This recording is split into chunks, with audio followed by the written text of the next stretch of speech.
जय श्री कृष्ण। उद्धव गीता संवाद भगवान श्री कृष्ण जी और उद्धव बचपन से ही सारथी के रूप में श्री कृष्ण जी के सेवा में रहे, किंतु उन्होंने श्री कृष्ण जी से कभी तो न पूछा, कोई इच्छा जताई, न कोई वरदान मांगा।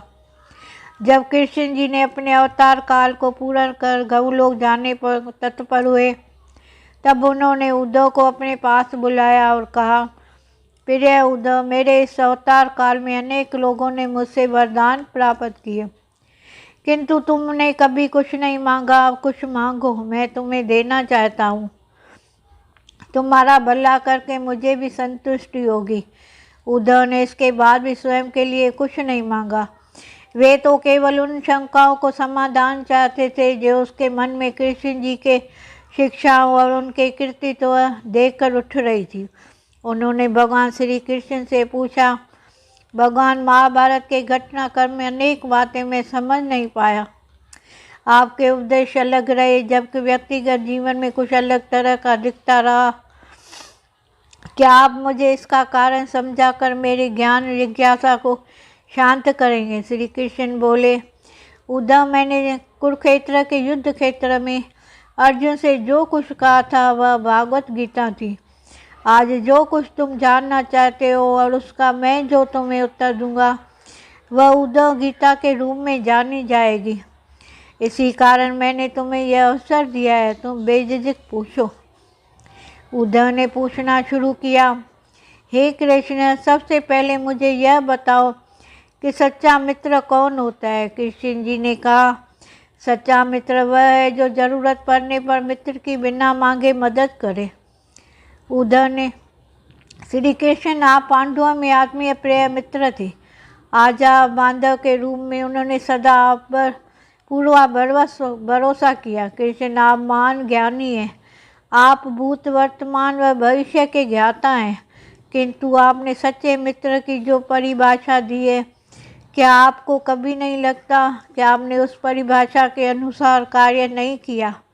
अपने धर्मराज युधिष्ठिर को जुआ खेलने से रोका क्यों नहीं? चलो ठीक है कि आपने उन्हें नहीं रोका, लेकिन आपने भाग्य को भी धर्मराज के पक्ष में नहीं मोड़ा।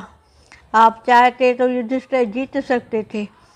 आप कम से कम उन्हें धन, राज्य, यहाँ तक कि खुद को हारने के बाद तो रोक सकते थे।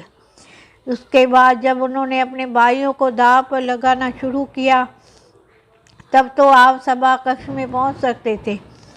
आपने वह भी नहीं किया। उसके बाद दुर्योधन ने पांडवों को सदैव अच्छी किस्मत वाला बताते हुए द्रौपदी को दांव पर लगाने को प्रेरित किया और जीतने पर हारा हुआ सब कुछ वापस कर देने के लालच दिया। कम से कम तब वो तो आपको हस्तक्षेप करना ही चाहते थे, क्यों नहीं किया? अपनी दिव्य शक्ति के द्वारा आप धर्मराज के अनुकूल कर सकते थे। इसके स्थान पर आपने तब हस्तक्षेप किया जब द्रौपदी लगभग अपना शील खो रही थी।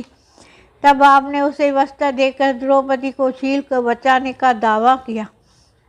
लेकिन आप यह दावा भी कैसे कर सकते हैं? उसे एक आदमी घसीट कर हाल में लेता है और इतने सारे लोगों के सामने निर्वस्त्र करने के लिए छोड़ देता है। एक महिला का शील क्या बचा? आपने क्या बचाया? अगर आपने संकट के समय में अपनों की मदद नहीं की, तो आपको आपात बांधव में कैसा कहा जाता है? बताइए, आपने संकट के समय में मदद नहीं की तो क्या फ़ायदा? क्या यही धर्म है? इन्हीं प्रश्नों को पूछते पूछते उद्धव का गला रूंध गया और उनकी आंखों में आंसू बहने लगे। ये अकेले उद्धव को प्रश्न नहीं है, महाभारत पढ़ते समय हर एक ने मन मस्तिष्क में ये सवाल उठते हैं। उद्धव ने हम लोगों की ओर से श्री कृष्ण जी से उक्त प्रश्न किए।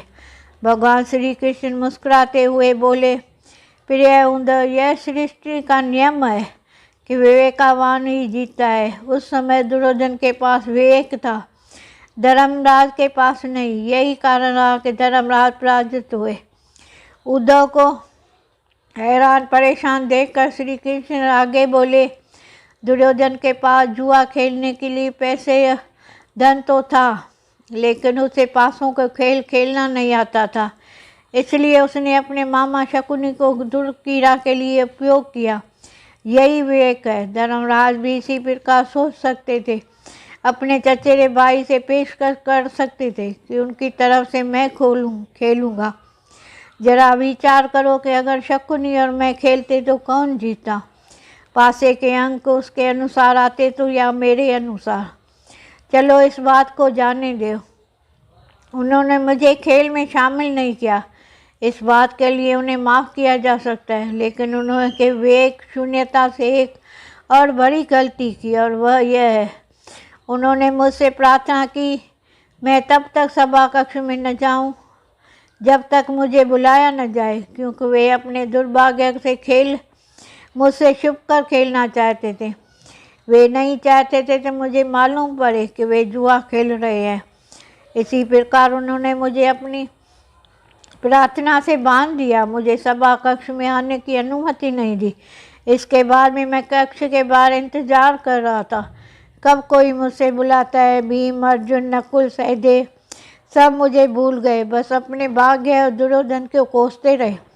अपने भाई का आदेश पर जब दुशासन द्रौपदी को बाल पकड़कर घसीटता हुआ सभा कक्ष में लाया, द्रौपदी अपनी सामर्थ्य के अनुसार जूझती रही, तब भी उसने मुझे नहीं पुकारा। उसकी बुद्धि तब जागृत हुई जब दुशासन ने निर्वस्त्र करना प्रारंभ किया।